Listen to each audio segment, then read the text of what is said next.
बात करते हैं आज की वीडियो में कि हमें गोल्ड क्यों नहीं खरीदना चाहिए। आजकल गोल्ड पे बहुत चर्चा हो रही है कि भाई गोल्ड खरीदना चाहिए, नहीं खरीदना चाहिए। गोल्ड के प्राइस इतने ज़्यादा बढ़ गए हैं, 1,70,000 तक गोल्ड पहुंच गया है। जैसे ही नरेंद्र मोदी जी ने अनाउंसमेंट करी कि गोल्ड नहीं परचेज़ करो, तो मेरी क्या राय है और मैं क्या सोचता हूँ कि हमें गोल्ड क्यों नहीं परचेज़ करना चाहिए।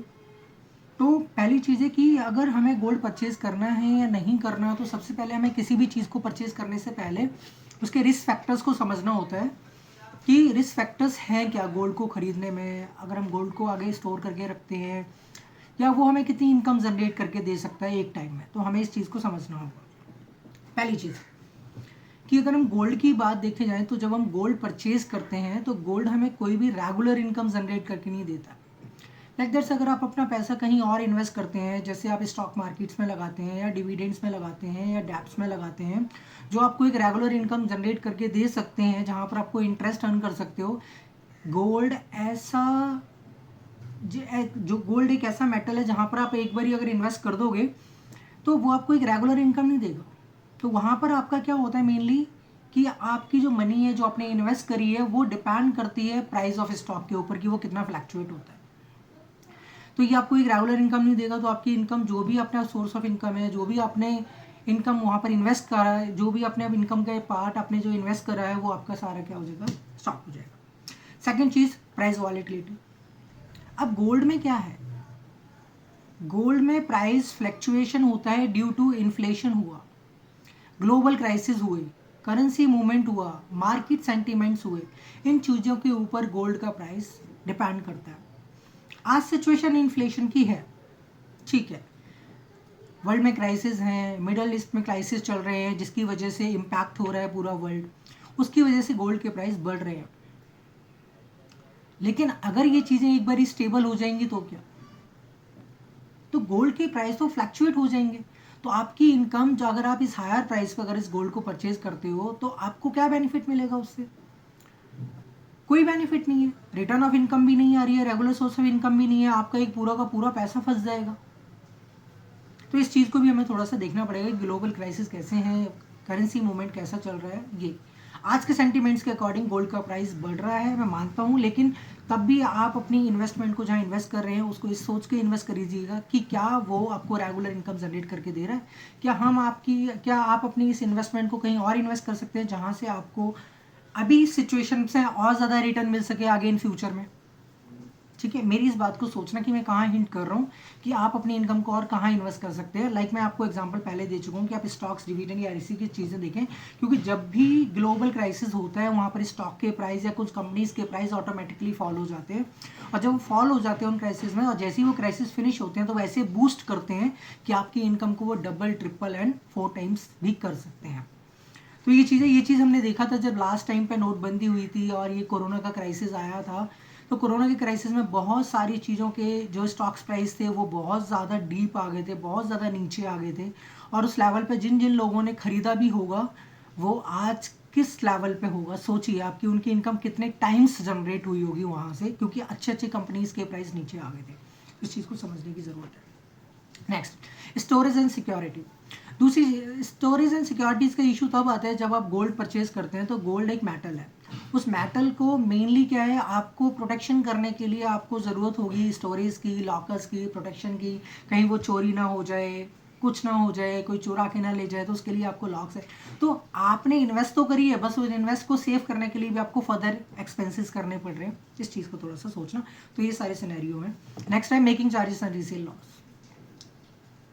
जब भी हम गोल्ड परचेज करते हैं तो गोल्ड परचेज करने के टाइम पर अगर हम कोई ज्वेलरी बनवा रहे हैं, कोई आर्टिकल पसंद कर रहे हैं, कोई डिज़ाइन पसंद कर रहे हैं, तो आपने देखा होगा कि जहाँ से भी हम गोल्ड परचेज करते हैं वो मोस्टली क्या करते हैं, आपसे मेकिंग चार्जेस लेते हैं। इट मीन्स आपको आपके गोल्ड बनाने की जो भी कॉस्ट आई है उसका मेकिंग चार्जेस क्या है, तो वो उसको बस बोलते हैं। और जब आप वही चीज़ अपने मजबूरी के टाइम में जब आप रिटर्न करने जाते हो तो वो दोबारा से उस मेकिंग चार्जेस को लेस करते हैं। और रीसेल जो लॉस होता है वो एक अलग है। Jewellery includes making charges which are usually not recovered during the resales. तो रीसेल्स के टाइम पे तो आपको जो मेकिंग चार्जेस हैं वो मिलेंगे ही नहीं, और जबकि आपको मेकिंग चार्जेस 2 टाइम्स देने पड़ते हैं। एक बार आपने परचेज के टाइम पे दिया और दूसरा आपने जब उसे रीसेल करा तब आपने मेकिंग चार्जेस दिए। तो इस तरीके से आप सेम ज्वेलरी पे 2 बारी मेकिंग चार्जेस देते हो। Second, long term growth. Historically देखा जाए तो जो इक्विटी मार्केट्स है have generally provide higher longer return than gold. इस चीज़ को समझने की ज़रूरत है कि आप गोल्ड के कंपैरिजन में या और किसी मेटल में इन्वेस्ट करने के कंपैरिजन में अगर आप इक्विटीज या मार्केट में इन्वेस्ट करते हैं तो आपको ज़्यादा रिटर्न जनरेट करके देती है एज कंपैरिजन टू गोल्ड या और किसी जगह पे इन्वेस्ट करने की। तो थोड़ा सा इस चीज़ को सोचना कि अगर हम गोल्ड परचेज कर रहे हैं तो उसके क्या क्या रिस्क फैक्टर्स हो सकते हैं। अब मेन क्या है, अपॉर्चुनिटी कॉस्ट। क्या अपॉर्चुनिटी कॉस्ट है? Money invested in gold could potentially generate better returns in business, stock and real estates. तो आपने जो मनी इन्वेस्ट करी है गोल्ड के अंदर वो हो सकता है कि बेटर रिटर्न दे सके आपको, बट श्योरिटी क्या है कि वो बेटर रिटर्न देगी ही देगी? कोई श्योरिटी नहीं है किसी भी चीज़ की। क्योंकि जब आप गोल्ड परचेज करते हो, एक आप मेटल परचेज कर रहे हो, उसकी सेफ्टी एंड सिक्योरिटी पर्पस के लिए आप उसको कॉस्ट बियर कर रहे हो, आप मेकिंग चार्जेस दे रहे हो, आप लॉकर बियर कर रहे हो, आपको कोई रिटर्न नहीं आ रहा है, तो भाई ऐसे गोल्ड स्टोर करने का क्या फायदा? नेक्स्ट, कब गोल्ड को परचेज करना चाहिए? Gold can help diversify investment, protect wealth during the economic uncertainty. देखिए, मैं ये नहीं कहता कि आपको बिल्कुल ही गोल्ड को डिनाई कर देना चाहिए, कि आपको परचेज ही नहीं करना चाहिए, आपका सारा का सारा पैसा गोल्ड में ही लगा देना चाहिए, ये नहीं कह रहा मैं, या कहीं और लगा देना चाहिए। आपको कुछ परसेंटेज आपको अलग अलग अपने फंड को डाइवर्सिफाई करना चाहिए। कुछ परसेंटेज आपको गोल्ड में इन्वेस्ट करनी चाहिए, कुछ परसेंटेज आपको इक्विटीज़ में इन्वेस्ट करनी चाहिए, कुछ आप डेब्ट्स में कर सकते हो, अकॉर्डिंग आपकी जो भी चॉइस है। अपने एक्सपर्टाइज, जो भी आपका एक्सपर्ट एडवाइज़र है, आप उनसे सलाह ले सकते हैं, जिनको भी आप ठीक समझते हैं। तो आप उसके अकॉर्डिंग एक इन्वेस्टमेंट पोर्टफोलियो बनाइए, लेकिन सारा पैसा गोल्ड की तरफ लगाना गलत है। नेक्स्ट, कंक्लूजन क्या निकलता है कि बेटर पोर्टफोलियो बनाना ही एक सबसे अच्छा और एक स्मार्ट तरीका है अपनी इन्वेस्टमेंट को सेव करने का।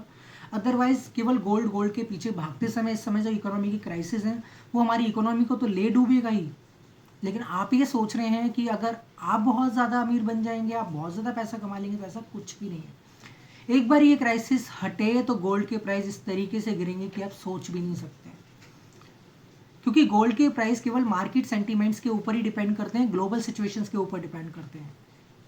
और एक बार ये ग्लोबल सेंटीमेंट्स और ये सब चीज़ें ठीक हुई तो गोल्ड के प्राइस वापस नीचे आ जाएंगे। मैं ये नहीं कहता कि इतने नीचे आ जाएंगे, कुछ तो नीचे आएंगे, आपकी अभी की गई इन्वेस्टमेंट तो ब्लॉक हो जाएगी। तो बेटर है आप एक अच्छा पोर्टफोलियो बनाएं और थोड़ा सा इस चीज़ पर सोचें कि हमें गोल्ड परचेज करना चाहिए या नहीं करना चाहिए। थैंक यू, हमारी वीडियो देखने के लिए आपका बहुत बहुत धन्यवाद।